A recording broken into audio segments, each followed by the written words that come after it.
नमस्कार दोस्तों। अभी अथर्ववेद से जो स्वास्थ्य के बारे में उसमें दिए गए हैं उपाय और जड़ी बूटियों से ही चिकित्सा के बारे में बताया गया है, तो उस परिचय को आगे बढ़ाते हैं और कुछ औषधियों के नाम और उनके उपयोग बताते हैं और वह किस बीमारी में उपयोगी हैं इसकी जानकारी देंगे। तो चलिए आगे बढ़ते हैं। अथर्ववेद में औषधियों का उल्लेख न केवल चिकित्सा बल्कि जीवन के हर पहलू को स्वस्थ और समृद्ध बनाने के लिए किया गया है।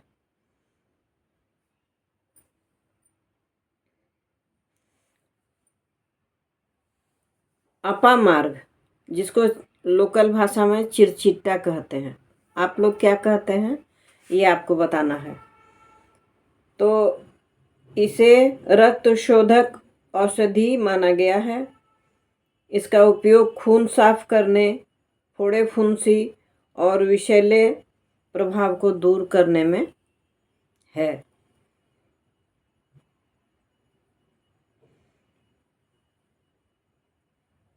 वच, इसको वच कहा जाता है।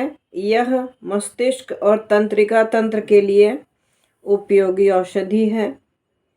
स्मृति बढ़ाने, तनाव कम करने और मानसिक विकारों में इसका उपयोग किया जाता है। नीली, नीली जिसे हम लोग इंडिगो कहते हैं,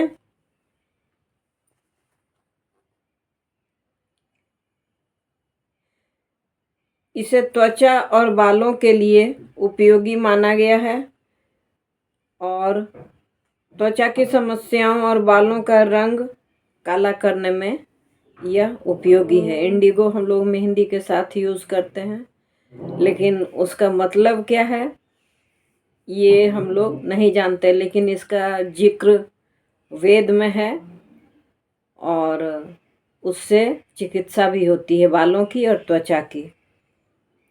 हलवा,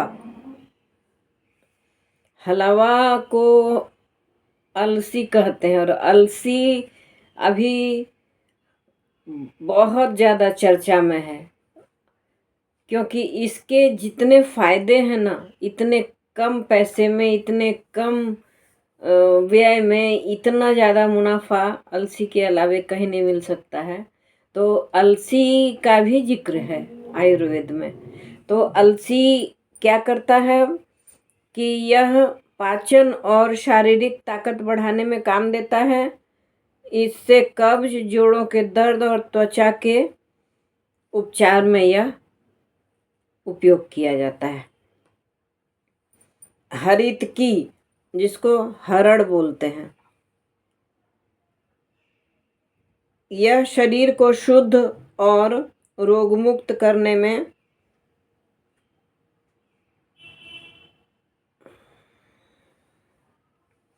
सहायक है।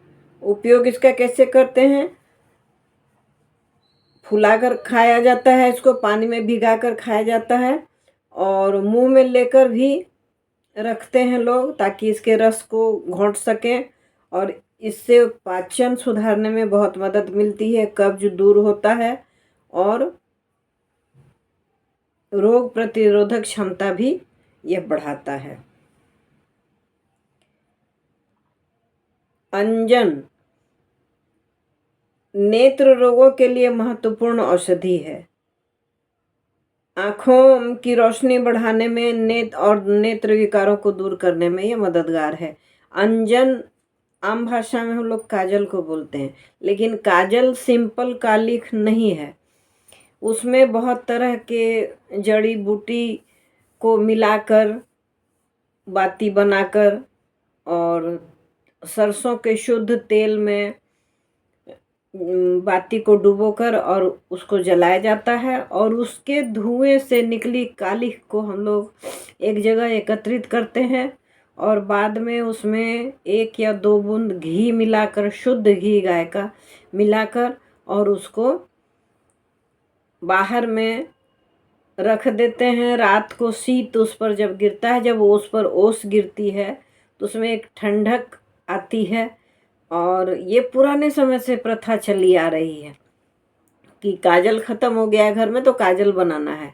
और काजल बनाते हैं तो उसमें सिंपल कालिख नहीं रहता है, उसमें बहुत सारे औषधियों को मिलाकर बनाया जाता है। उसमें अजवाइन होता है, बादाम होता है, लौंग होती है।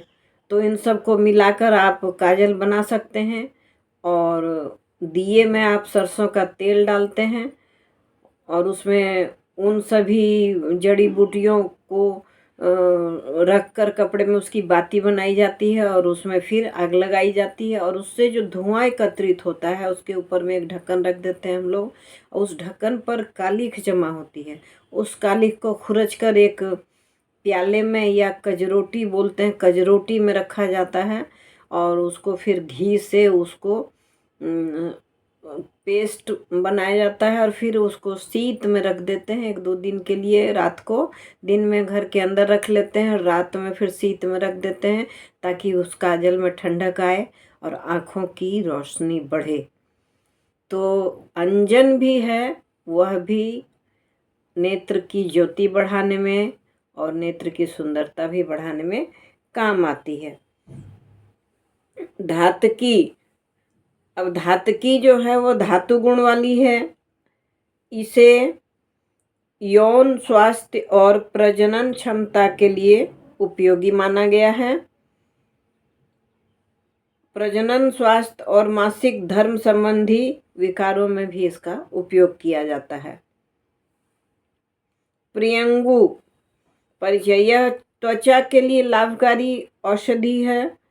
त्वचा को चमकदार बनाने और बुखार कम करने में यह मददगार है। इसका नाम भी है प्रियंगी।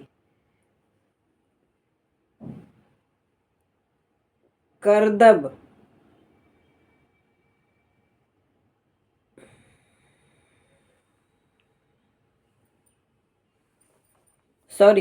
कदम्ब, कदम्ब इसे मस्तिष्क और तंत्रिका तंत्र के लिए उपयोगी माना गया है। अनिद्रा, चिंता और तनाव में यह बहुत ही उपयोगी है। पटोल, परवल के पत्ते, इसे त्वचा और पाचन के लिए उपयोगी माना गया है। पाचन विकार, बुखार और त्वचा रोगों में यह बहुत ही सहायक है। गुग्गुल, गुग्गुल हम लोग हुमाद में साथ मिलाकर जलाते हैं, उससे घर में सुगंधी फैलती है और जितने भी विकार हैं, घर के कीड़े मकोड़े हैं, सब भाग जाते हैं।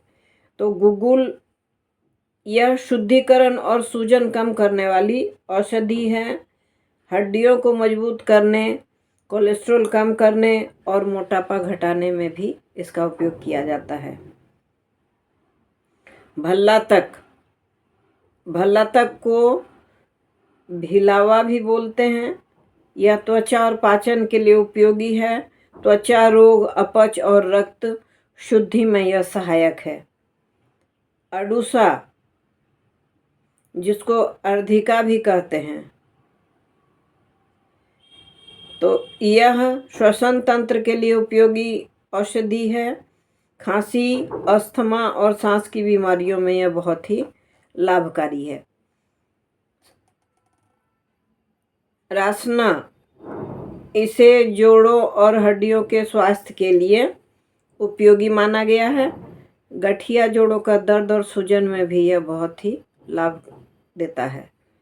शीरीष, सीरस का पेड़, इसे विषहरण और त्वचा रोगों के लिए उपयोगी माना गया है। एलर्जी, त्वचा संक्रमण और विषैले प्रभावों को दूर करता है ये।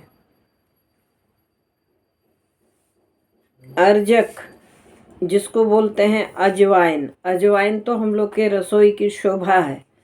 तो अजवाइन पाचन के लिए उपयोगी औषधि है और अपच, पेट दर्द और भूख बढ़ाने में यह बहुत ही मददगार है। बेर, कोल बोलते हैं, कोई कोई कोर भी बोलते हैं। तो बेर जो है यह रक्त शोधक और ऊर्जा देने वाली औषधि है। बेर को सुखाकर रख लेते हैं और इसकी त्वचा या जिसको बोलते हैं पल्प, और इसके बीज को भी तोड़कर और उससे दवाइयाँ बनाई जाती हैं। यह कमजोरी, रक्त विकार और त्वचा रोगों में यह बहुत ही लाभकारी है। हर सीजन में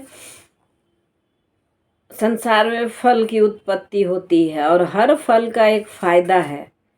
कच्चे में खा लीजिए तो उसका फायदा है, और जब वह सूख जाता है, पक जाता है, तो उसको रख कर उसको बढ़िया से संरक्षित करके रख के पूरे साल उसकी दवाइयाँ बनाकर खा सकते हैं। उसे कूट पीस कर खा सकते हैं। इससे बहुत ही फायदा मिलता है। नाग केसर, यह रक्त स्राव रोकने को और संक्रमण में उपयोगी होता है। चोट, खून रोकने और बुखार में यह बहुत ही मददगार है। बला, अतिबल, इसे बलवर्धक और वातनाशक औषधि माना गया है। थकावट, जोड़ों का दर्द और तंत्रिका तंत्र में को मजबूत करने में यह बहुत ही मददगार है। पलाश, इसे पाचन और त्वचा रोगों के लिए उपयोगी माना गया है। कृमि रोग, अपच और त्वचा के उपचार में यह बहुत ही मददगार है। तो अथर्ववेद में कुछ और दवाइयों के नाम, जड़ी बूटियों के नाम और उनके उपयोग की विधि बताई, और सब कुछ पड़ा हुआ है। लेकिन लोग थोड़ी आसानी से चाहते हैं कि कहीं मिल जाए। यूट्यूब के माध्यम से बहुत लोगों को जानकारी प्राप्त हुई है। हम जैसे लोगों ने देखा है, सीखा है, और जब सीखा है, जाना है, तो लगा कि आप लोगों के साथ शेयर करना चाहिए। तो इसीलिए यह एक प्रयास है मेरा। ये आपको कितना अच्छा लगता है यह आप कमेंट करके बताएं, और मुझे कैसे बनाना चाहिए और क्या बनाना चाहिए वीडियो, ये भी सजेस्ट करें। मैं प्रयास करूँगी। और ज़्यादा से ज़्यादा शेयर करें, लाइक कर दें। नए हैं तो सब्सक्राइब कर लें। देखने के लिए आपका बहुत बहुत धन्यवाद।